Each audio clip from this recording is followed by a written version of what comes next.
જેમાં આપણે સૌ જાણીએ છીએ કે અત્યારે જે યુદ્ધના લીધે જે પરિસ્થિતિનું નિર્માણ થયું છે, એમાં ગવર્મેન્ટ ઓફ ઇન્ડિયા અને ગવર્મેન્ટ ઓફ ગુજરાત તરફથી ઘણી બધી જે સૂચનાઓ અને એક એ હતી.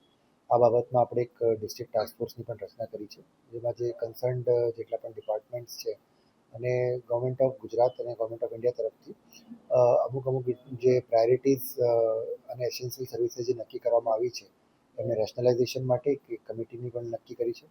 સાથે સાથે જ આપણું એક ફોકસ છે કે અત્યારે જેટલી પણ પાઇપ્ડ નેચરલ ગેસ એમાં કન્વર્ટ થઈ શકે, જેના કારણે જે સિલિન્ડર્સ અને એના ઉપર જે એલપીજી છે એના ઉપરથી જે ભારણ છે એ ઓછું થાય, એના માટે અમે જેટલી પણ ગુજરાત ગેસ પાસે અરજીઓ પેન્ડિંગ હતી અને કોઈ એનઓસીના કારણે કે કોઈ ડિપાર્ટમેન્ટની મંજૂરી બાબતની વાત હતી, એટલે અમે એસએમસી, આરએનબી, એનએચએઆઈ અને એટલે બધા જેટલી પણ અમલીકરણ એજન્સીસ છે જે લોકોના પરમિશનની જરૂર પડે છે, આ લોકો સાથે બેઠક કરીને એટલે વિધિન અ વીક આ બધે એનો નિકાલ કરવા માટે અને જેટલાક આ પેન્ડિંગ એપ્લિકેશન્સ છે એનો નિકાલ કરીને પાઇપ નેચરલ ગેસમાં કેવી રીતે આપણે એલપીજી કન્વર્ટ કરી શકીએ છીએ એ બાબતનું એક આખી મિટિંગનું આયોજન કર્યું હતું.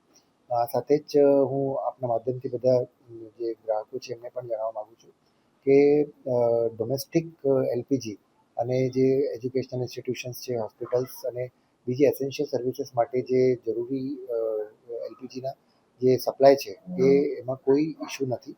એટલે લોકોને અપીલ પણ છે કે ખોટી ઉતાવળ કરીને કે આપણે જે હોય ને કે જેટલી આપણી જરૂરિયાત છે, જરૂરિયાત કરતાં વધારે આપણે જો કે કરીએ તો એક પેનિક સિચ્યુએશન ઊભી થાય છે. એટલે પેનિક કરવાની કોઈ જરૂર નથી. એટલે આપણે જે નોર્મલી રીતે ડોમેસ્ટિકમાં અને બધામાં જે સપ્લાય કરીએ છીએ એટલે એ સપ્લાય અવિરત છે, એટલે એમાં કોઈ ઇશ્યુ નથી. અમુક ઇન્ડસ્ટ્રીયલ ડિપાર્ટમેન્ટ તરફથી ઇન્ડસ્ટ્રીઝ તરફથી મારી રજૂઆત હતી કે પણ આ લોકોના મોસ્ટલી જે કમર્શિયલ સિલિન્ડર્સ હોય છે એટલે એમને થોડી અત્યારે તકલીફ પડી રહી છે. બટ અમે અમારી એક ડિસ્ટ્રિક્ટ ટીમ સાથે જે ક્રાઇટેરિયામાં આવે અને જેટલું રેશનિંગ કોટા છે એમાં જ મેક્સિમમ લોકોનો સમાવેશ કરવાનો અમે ટ્રાય કરીએ. એટલે અમે જે રિક્વાયરમેન્ટ્સ છે એ અને એની સાથે જે ગવર્મેન્ટ ઓફ ગુજરાતની ગાઈડલાઇન્સમાં જે ક્રાઇટેરિયા અને કોટા નક્કી કરેલા છે એ મુજબ એમને મેક્સિમમ લોકોને અમે સમાવવાનું ટ્રાય કરીએ. બેસિકલી બ્લેક માર્કેટિંગના અગેન્સ્ટમાં અમે ટીમો પણ બનાવી છે અને પોલીસની સાથે સંયુક્ત રીતે અમે તપાસની અને આકસ્મિક એ પણ કરીએ છીએ.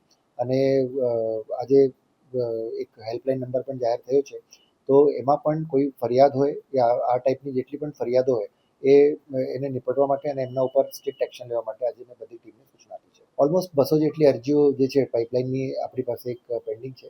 એમાં મોટાભાગના જે ઇન્ડસ્ટ્રીયલ એકમ છે, હોસ્પિટલ, એજ્યુકેશન ઇન્સ્ટિટ્યુશન, એટલે જેટલા પણ પ્રકારની અરજીઓ છે બધી અરજીનો નિકાલ જે છે અમે 7 દિવસમાં કરવાનું ટાર્ગેટ રાખ્યું છે.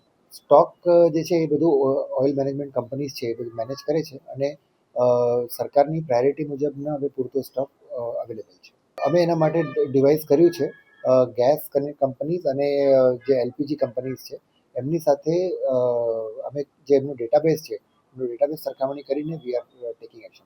એટલે જે મેં વાત કરી કે એજન્સી સાથે અમે ચર્ચા કરી છે અને એમને સેન્સિટાઇઝ પણ કર્યા છે.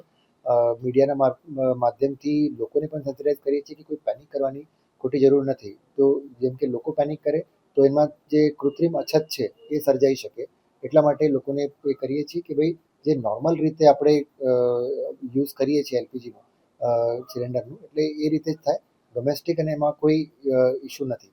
પ્લસ કોઈ જગ્યાથી કાળાબજારી કે એની કમ્પ્લેન્ટ્સ આવતી હોય તો અમે જેટલા પણ ગોડાઉન્સ છે અને બાકી જ્યાંથી પણ ફરિયાદો આવતી હોય એના માટે પોલીસની સાથે અમારી પુરવઠાની બધી ટીમો છે એ એક્ટિવ છે અને દરેક વિસ્તારમાં એ અમે સતત રેન્ડમ ચેકિંગ કરી રહ્યા છીએ.